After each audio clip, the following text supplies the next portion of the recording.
Kenalkan, nama saya Bagus Rudian dari Prodi Ekonomi Universitas Sanata Dharma. Di sini saya akan menjelaskan mengenai industri pariwisata di bidang ekonomi. Industri pariwisata dapat diartikan sebagai himpunan bidang usaha yang menghasilkan berbagai jasa dan barang yang dibutuhkan oleh mereka yang melakukan perjalanan wisata. Menurut Esmedlik, setiap produk, baik yang nyata maupun maya yang disajikan untuk memenuhi kebutuhan tertentu manusia, hendaknya dinilai sebagai produk industri. Jika kesatuan produk hadir di antara berbagai perusahaan dan organisasi sedemikian sehingga memberi ciri pada keseluruhan fungsi mereka serta menerapkannya dalam kehidupan kesehariannya.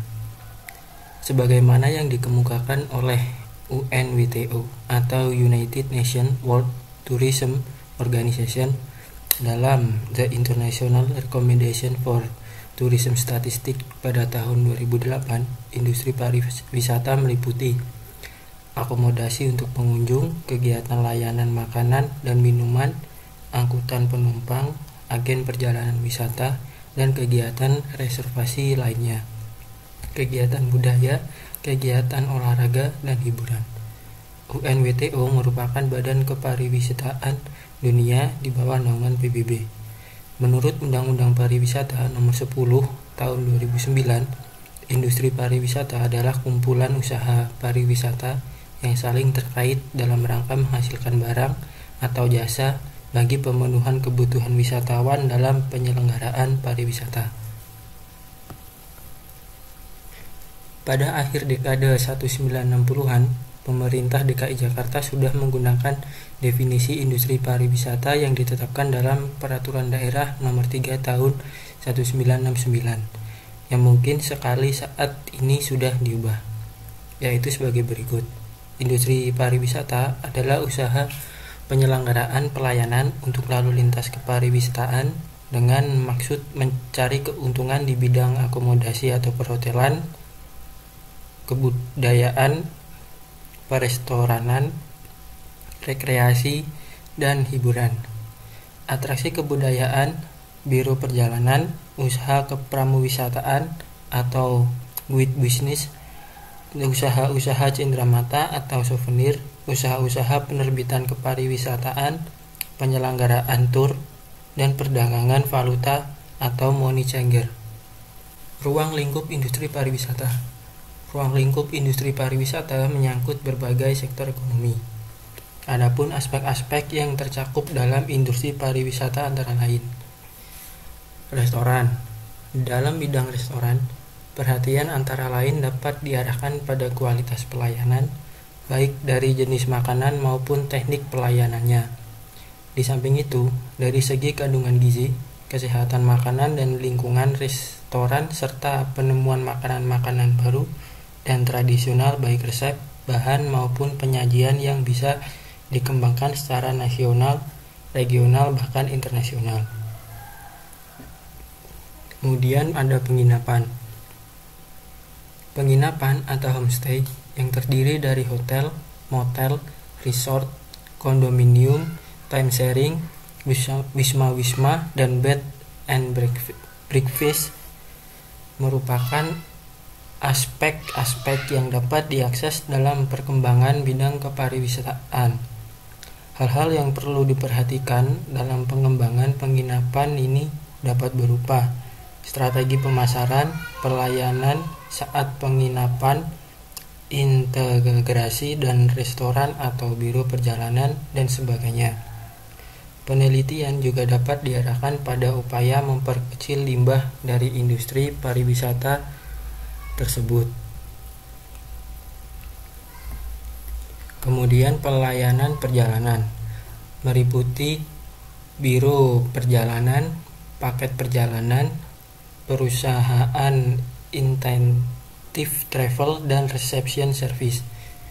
Kemudian transportasi dapat berupa sarana dan prasarana angkutan wisata seperti mobil atau bis, pesawat udara, kereta api, kapal pesiar, dan sepeda.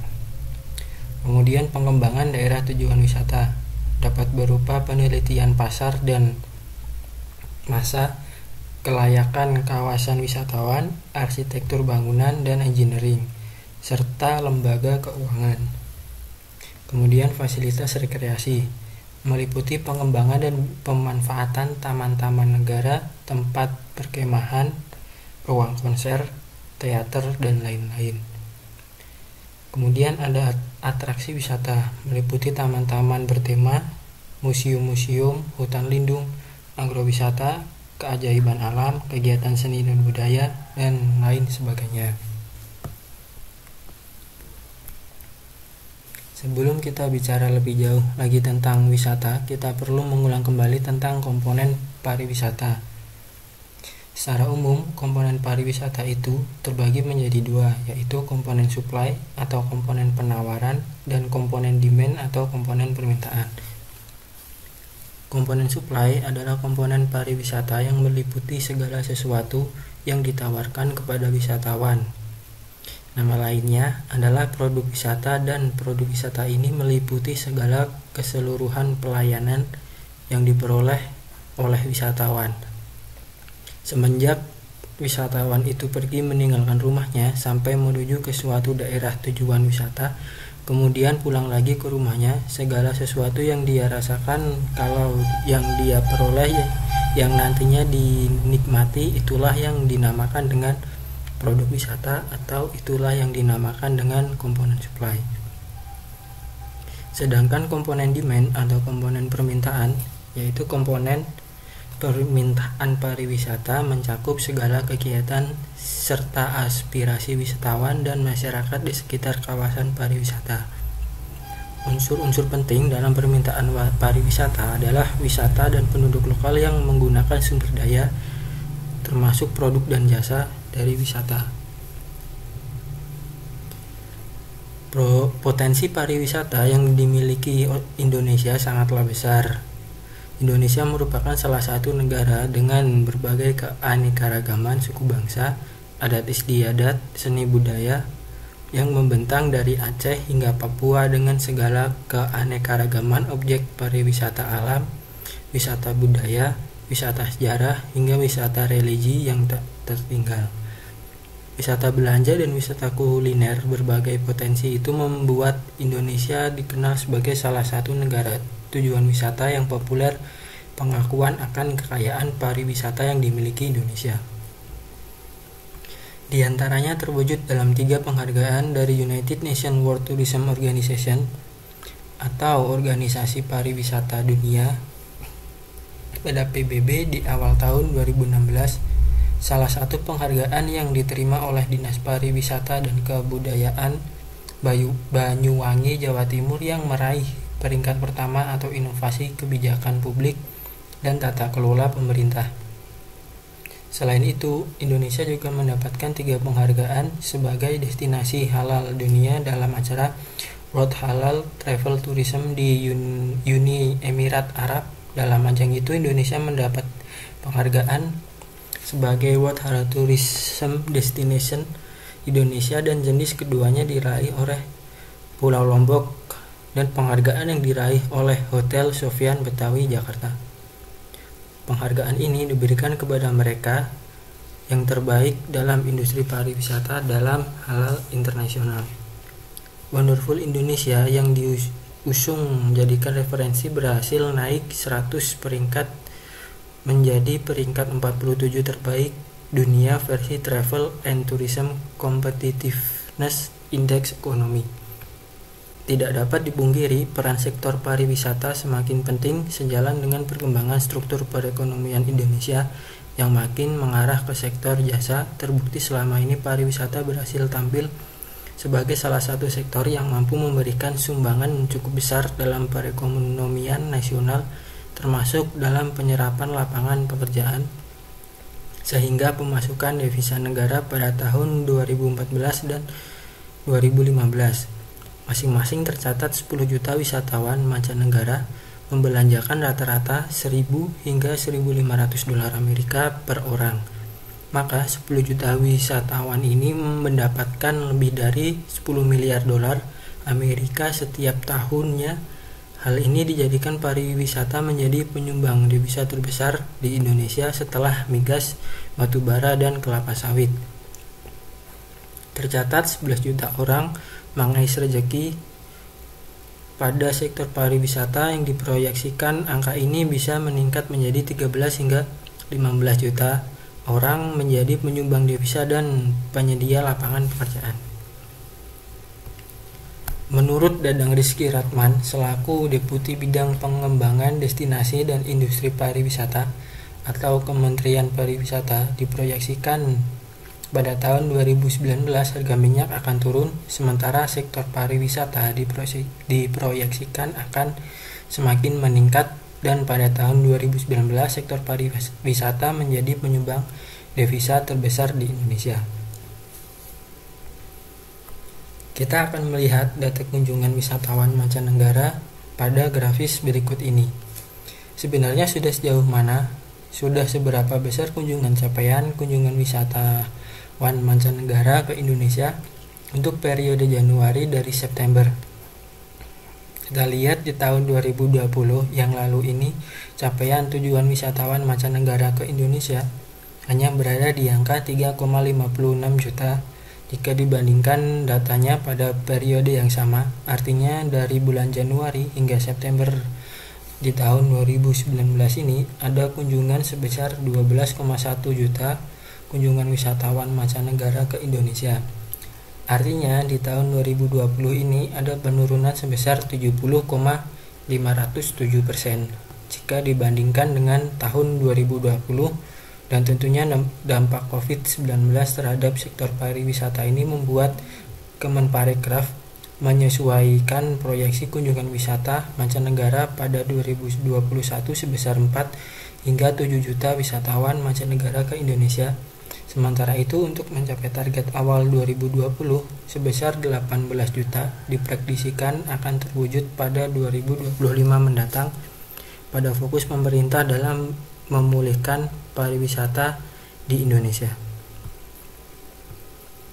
Berikut saya lampirkan juga pernyataan dari Menteri Pariwisata dan Ekonomi Kreatif Sandiaga Uno. Destinasi-destinasi super prioritas ini harus jadi destinasi wisata pilihan kita. Destinasi-destinasi kita baik yang ada di NTT, di NTT itu di Manggarai Barat ada Labuan Bajo yang world class, maupun di Sulawesi Selatan juga. Destinasi wisata yang luar biasa mulai dari Pulau Selayar, saya udah keliling sampai ke Toraja, maupun banyak sekali peluang-peluang, dan ini kita melihat ekosistem ini harus dibangun dan kita canangkan agar nanti di tahun selanjutnya kita menjadi destinasi wisata pilihan di Asia Tenggara. Pariwisata menjadi sektor yang ikut terpuruk di tengah pandemi COVID-19. Namun di sisi lain, menjadi salah satu tumpuan untuk bisa memulihkan perekonomian. Sepertinya kekhawatiran lonjakan kasus positif COVID-19 saat libur pergantian tahun tidak bisa dihindari. Kendati demikian, pemerintah terus mengingatkan masyarakat agar tetap mematuhi protokol kesehatan. Kondisi pandemi COVID-19 menjadi tantangan utama yang dihadapi semua sektor, termasuk sektor pariwisata dan ekonomi kreatif. Penting kiranya untuk memastikan tidak adanya peningkatan angka kematian serta klaster baru COVID-19. Membangun pariwisata Indonesia pasca pandemi di masa kenormalan baru bukanlah hal yang mudah. Tantangan terbesar yang dihadapi adalah bagaimana membangun rasa percaya wisatawan, apalagi jika berkenaan dengan aspek kesehatan. Pandemi ini justru mendorong kita untuk berpikir kreatif, inovatif, dan strategis dalam pengembangan pariwisata ini. Misalnya, dalam memasarkan potensi destinasi yang dimiliki. Selain itu, sektor pariwisata harus memperhatikan kerusakan lingkungan alam akibat perkembangan pariwisata yang tidak terkendali, seperti pembangunan villa yang tidak memperhatikan aspek lingkungan sekitar, keamanan, dan kenyamanan. Pengembangan pariwisata dapat dilakukan dengan cara menentukan suatu konsepsi perumusan, penyusunan, atau rencana perkembangan pariwisata dalam rangka mewujudkan bentuk pariwisata yang berwawasan lingkungan serta peningkatan kemampuan secara serasi dan seimbang untuk dapat menunjang pembangunan secara berkelanjutan. Aktivitas kepariwisataan banyak tergantung pada aksesibilitas atau transportasi karena faktor jarak dan waktu sangat mempengaruhi keinginan orang untuk melakukan perjalanan wisata. Dengan aksesibilitas yang mudah seperti penunjuk arah, maka wisatawan dapat dengan mudah mencapai suatu daerah tertentu. Dan transportasi yang baik dapat mempermudah wisatawan mengunjungi suatu daerah tertentu. Dalam masa pandemi COVID-19, Kemenparekraf akan menerapkan 3 strategi dalam mempercepat pemulihan pariwisata di Indonesia.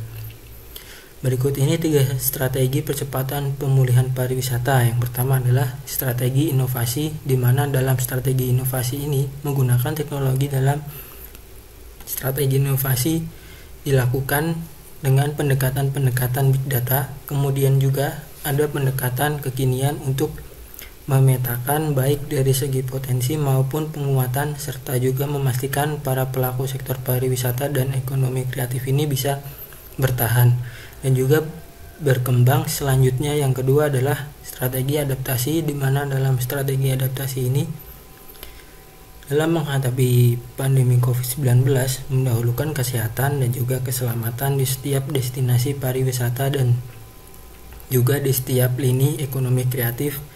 Dalam strategi adaptasinya khususnya dalam masa pandemi COVID-19 ini, salah satunya untuk memastikan sertifikasi CHSE, yaitu cleanliness atau kebersihan, kemudian juga ada health atau kesehatan, kemudian safety atau keamanan, dan juga environment sustainability atau kelestarian alam, di mana sertifikasi ini memberikan jaminan kepada masyarakat ataupun kepada wisatawan bahwa produk dan pelayanan wisata yang diberikan adalah sesuai standar protokol CHSE ini. Dan yang terakhir adalah berkolaborasi dengan semua pihak dan juga stakeholder khususnya di industri pariwisata dan juga ekonomi kreatif. Kemudian pada grafis berikutnya kita juga akan melihat pemerintah. Dalam hal ini juga Kemenparekraf tengah menyiapkan langkah dan juga tahap untuk meningkatkan kinerja pariwisata kita. Langkah yang pertama ini adalah mempercepat penyelesaian infrastruktur, di mana dalam proses penyelesaian infrastruktur ini juga nantinya pemerintah akan melakukan percepatan pembangunan dan juga menyelesaikan infrastruktur terutama bagian-bagian ataupun daerah yang merupakan salah satu tujuan destinasi wisata yang saat ini tengah dibaguskan oleh pemerintah. Kemudian langkah yang kedua yaitu mendorong perkembangan atraksi wisata antara lain di wilayah perbatasan atau cross border tourism dengan menggelar berbagai atraksi budaya secara periodik. Kemudian untuk langkah yang ketiga adalah meningkatkan atau peningkatan kualitas amenitas. Ini dilakukan melalui upaya percepatan pembebasan lahan untuk pengembangan amenitas di destinasi prioritas, yakni seperti di Danau Toba dan juga di Borobudur. Dan yang keempat, pemerintah juga akan memperkuat promosi wisata ataupun dengan segala promosi wisata nasional untuk meningkatkan lama tinggal atau length of stay para wisatawan mancanegara. Kemudian langkah yang kelima adalah mendorong investasi dan juga pemilihan dalam pengembangan destinasi serta peningkatan sumber daya manusia pariwisata, perbaikan juga data dan juga informasi seperti diantaranya penerbitan publikasi standarisasi dan juga kegiatan usaha klasifikasi pengeluaran wisata mancanegara. Kemudian langkah yang keenam yakni menyusun standar prosedur manajemen krisis kepariwisataan dan juga membentuk forum manajemen krisis kepariwisataan di sejumlah daerah. Dan langkah yang terakhir adalah penerapan protokol kesehatan. Ini juga sangat penting. Protokol kesehatan di masa pandemi COVID-19 tidak bisa ditawar termasuk dalam industri pariwisata. Oleh karena itu, pariwisata berkualitas yang berkomitmen kuat menegakkan protokol kesehatan ini terus digalakkan oleh pemerintah pusat. Dan di grafis berikutnya, Kemenparekraf menyusun strategi yang disebut 5 quick win pada tahun 2021. 5 quick win ini yang pertama adalah penerapan protokol kesehatan. Ini berbagai upaya untuk memulihkan kembali sektor pariwisata dan ekonomi kreatif di masa pandemi terus dilakukan. Kemudian penerapan protokol kesehatan yang menerapkan 3M seperti menggunakan masker dengan benar, menjaga jarak, dan juga mencuci tangan dengan sabun dan juga air mengalir. Protokol kesehatan yang harus diperhatikan agar pariwisata bisa pulih kembali. Kemudian yang kedua adalah akselerasi sertifikasi protokol CHSE. Protokol ini merupakan salah satu sertifikasi protokol yang cukup penting bagi para pelaku wisata untuk menjamin para wisatawan bahwa produk wisata yang dihasilkan ini sudah melalui standarisasi, baik itu dari protokol kesehatan ataupun kebersihan dan juga kelestarian alam di masa pandemi yang mencakup semua data dari sertifikasi CHSE. Kemudian yang ketiga adalah crowd control atau pengaturan pengunjung. Maksimum dalam suatu tempat ini harus dilakukan dengan intervensi teknologi. Ini juga penting untuk protokol kesehatan, menjaga jarak. Yang jadi pengaturan pengunjung maksimum ini akan diterapkan dalam 5 quick win di 2021. Kemudian yang keempat yaitu menciptakan atraksi dan daya tarik baru di Indonesia. Menteri Parekraf Sandiaga Uno mengatakan bahwa Indonesia memiliki beragam potensi, diantaranya wellness tourism, ada juga culinary tourism, sport tourism, serta wisata berbasis alam atau ekoturism. Kemudian yang terakhir, nantinya bidang pemasaran ini tidak lagi melakukan pemasaran secara global. Akan tetapi, dari database melalui big data, pemasaran akan dilakukan secara targeted dan juga segmented. Dalam pemasaran ini, Kemenparekraf ingin menciptakan rasa aman dan juga nyaman pada wisatawan, khususnya dalam kampanye Indonesia Care atau IDUCARE. Selain itu juga mengajak masyarakat untuk berwisata dalam negeri dengan program unggulan dengan hashtag di Indonesia aja.